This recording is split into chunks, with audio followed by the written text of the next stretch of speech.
এবার নজর রাখবো একেবারে ভিন্ন খবরের দিকে। অন্ধকার পথ ছেড়ে আলোর দিশায় ফিরলেন মাওবাদী নেত্রী শকুন্তলা মাহাতো ওরফে পুষ্পা।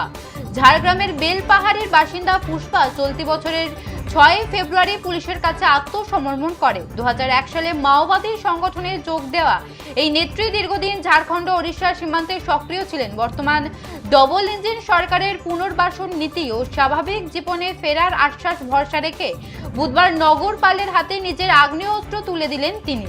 সরকারের এই নতুন দিশা এবং পুনর্বাসনের প্রতিশ্রুতি তাকে নতুন করে বাঁচার সাহস জুগিয়েছে।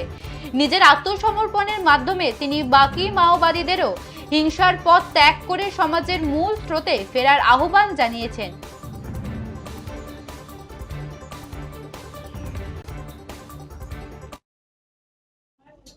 আমি মনে করেছি এখানে যে পরিস্থিতি, আমি এখন মনে করছি এখানকার যে পরিস্থিতি, এখন যেভাবে এই আন্দোলন মনে করলাম এটা এখন ঠিক নেই। ওই জায়গা থেকে আমি সিলিন্ডার বা আত্মসমর্পণ যে সরকার বলেছে মূল শর্তে ফিরে আসো, তাই আমি মনে করলাম এটা ঠিক।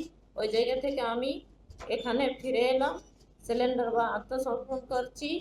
আর এটাই আমি মনে করছি ভালো, যে এখন সরকার যেভাবে বলেছে যে পুরনায় বাসস্থান এবং ঘর পরিবারের সাথে থাকার জন্য, এটাই আমি আশা করে এখানে সিলিন্ডার করলাম। দলমা স্কোয়াডের জোনাল কমিটি মেম্বার ছিলেন সিপিআই মাওয়িস্ট পার্টির, এবং 2001 সালে she joined Maoist cadres as a cultural member.